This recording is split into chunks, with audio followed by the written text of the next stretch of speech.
Hey friends, welcome back to the vlog. So it is the final day of the team retreat. We are now back in the studio. We did a 4 and a bit hour drive back from Wales for our team retreat. And so I just thought I'd share some general reflections about what this team retreat was like in my currently asleep adult state with this camera shaking around. Oh well, that's fine. Firstly, it was very nice having everyone on the team together. Well, not everyone except a handful of people who couldn't make it together. And just sort of being a change of environment. I think, yeah, changes of environment have a surprising power in terms of creativity, in terms of like the conversations that they foster. And one of the things that we had set as a sort of rule for the team retreat is that we weren't allowed to do any work related to Abdaal Limited.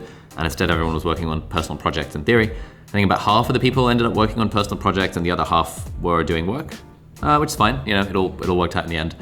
And I think the nice thing about being all together in person, A, it was nice getting to know people a bit better and playing board games and stuff.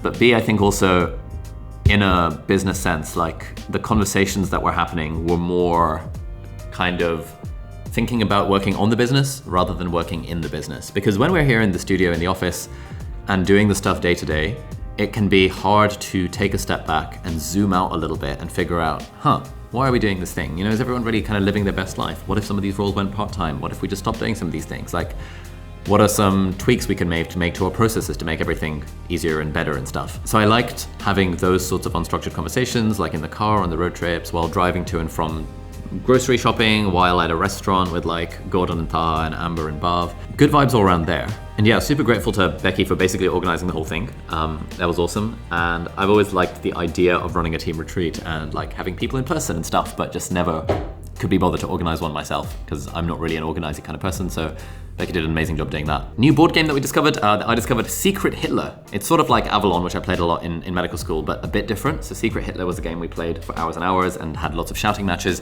It's one of those games where you sort of, some people are lying and other people are trying to convince other people that they're lying or they're telling the truth. So lots of interesting arguments there. And on the road trip on the way home, I was in the car with Taha and Gwilym and Jakob, and we were re-listening to Storyworthy by Matthew Dix, a book about how to tell better stories. And we were all sold on the idea of homework for life. This is a thing that I used to do, I think about 2 years ago. I did it for like 3 or 4 months solidly, and it was really good. The idea is basically at the end of every day, you ask yourself, what was the most, if I had to tell a story, a 5-minute story about something that happened today, what would that thing be? What was the most story-worthy moment of my day? And you turn that basically into a spreadsheet where you have date on one column and then the thing on the side. Yeah, and I'd done this for a few months the first time I read the book, and I was super inspired. And then I kind of, the habit broke and ended up not doing it. And in a way, like one of the nicest things about something like this, he calls it homework for life, isn't necessarily that you actually generate stories out of it, but it's more that you actually make memories or you retain memories. Because like that period of my life, I think sort of like March 2020 till like July 2020, where I was doing this, I look back through my spreadsheet, which I did on Notion. I'm just like, oh wow, I actually remember all of these things. And this, in a way, time went by slower when I was actively noting down what's something interesting that happened today. Whereas most days, it's like, there's all these interesting little things that happen, interesting moments, interesting insights, interesting like just things and memories. But because I don't write them down, and because sometimes I feel, journaling is too much faff because I feel like I have to write too much, then I don't write them down and then those memories are lost, which is kind of sad. So yeah, just need to I've become re-inspired to continue doing the homework for life thing. If anyone wants to join me on that journey, then you can do it. Basically, all you have to do at the end of every day, just ask yourself what was, and write down in just one sentence, what was the most story-worthy moment that happened today? And I really would recommend the book, Storyworthy by Matthew Dix. And yeah, one of the other things we were discussing in the car is really how, just some businessy stuff around how we can make our sort of main channel YouTube video production process a bit more of a process. Because when you're sort of a one-man band or a person and an editor doing stuff, then you don't really need a process because you kind of have everything in your head and you kind of know what you need and you have a vision in your mind and you just execute on the vision and that's all good. But when you start trying to scale, which every business kind of runs into the problem with, you start trying to scale and you add more people, so people are doing specialized things so that the main person, so me for example, I don't have to be doing everything. Now all of a sudden we've run into all these issues with like communication, in terms of like me not really being able to or appropriately communicating the vision for what I have in my head and being able to translate that into what happens on screen. In terms of different team members not really knowing what their role is because I haven't really figured it out, and just sort of a lot of friction that gets created in a process when you start adding people to it. So one thing I was thinking a lot in the car on the way here that I was discussing with the squad in the car is really, if we think of, I'm gonna rewind a little bit. So I think in like 2003, when Amazon was, I think it was their first year doing like $1 billion in revenue, Jeff Bezos said that like the whole aim for that year was to get our house in order. He called it GoHio, G-O-H-I-O, get our house in order. Where it's basically like, okay, this company is now scaling, but we need to spend a whole year basically just laying the foundation and making sure that the stuff that we're doing is fully kind of processified and fully efficient and fully streamlined. And we're not trying too much this year to increase revenue. That's not the point. The point is to get our house in order, because that will allow us to then scale further. And I've been thinking that recently. I think it's like, now that we have such a big team around the business, it's very easy for us to spend time chasing more revenue, to be like, oh, let's spend some time getting this sponsorship, this thing, that thing. But actually what we probably should be doing this year is really trying to get our house in order, trying to figure out what is our process for creating a video, what's our process for creating a course, what's our process for kind of coming up with interesting ideas, and how do I personally work with the rest of the team in terms of sharing those ideas. And another challenge potentially is that, like, you know, now that we've had some people who've been in the business, I think for over 2 years now, you know, people our age, sort of 20s, early 30s, the average length of tenure in a job is about 2 years, if not less than that.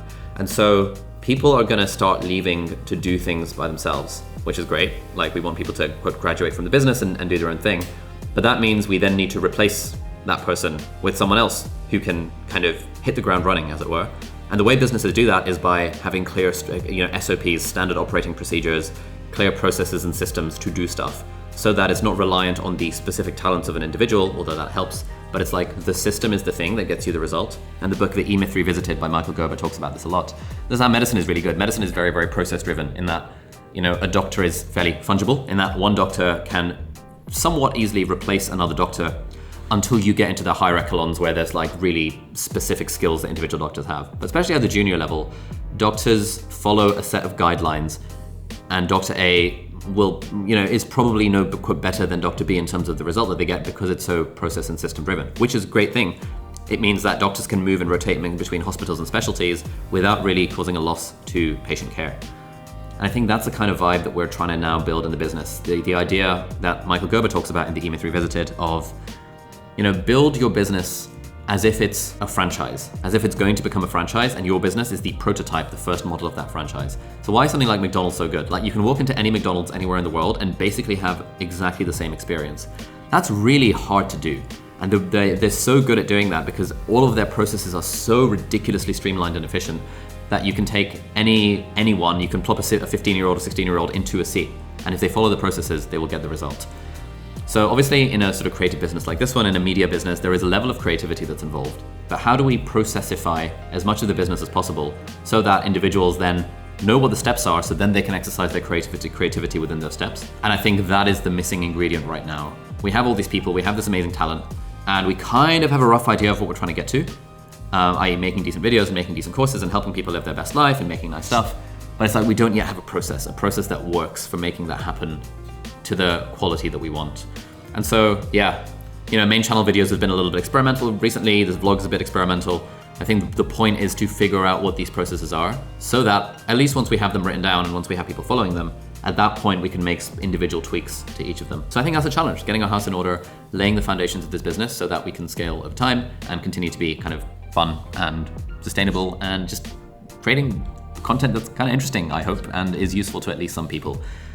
Anyway, that was a bit of a thing. Gonna head home now, and then we're gonna officially restart the work week tomorrow. Tomorrow's Friday.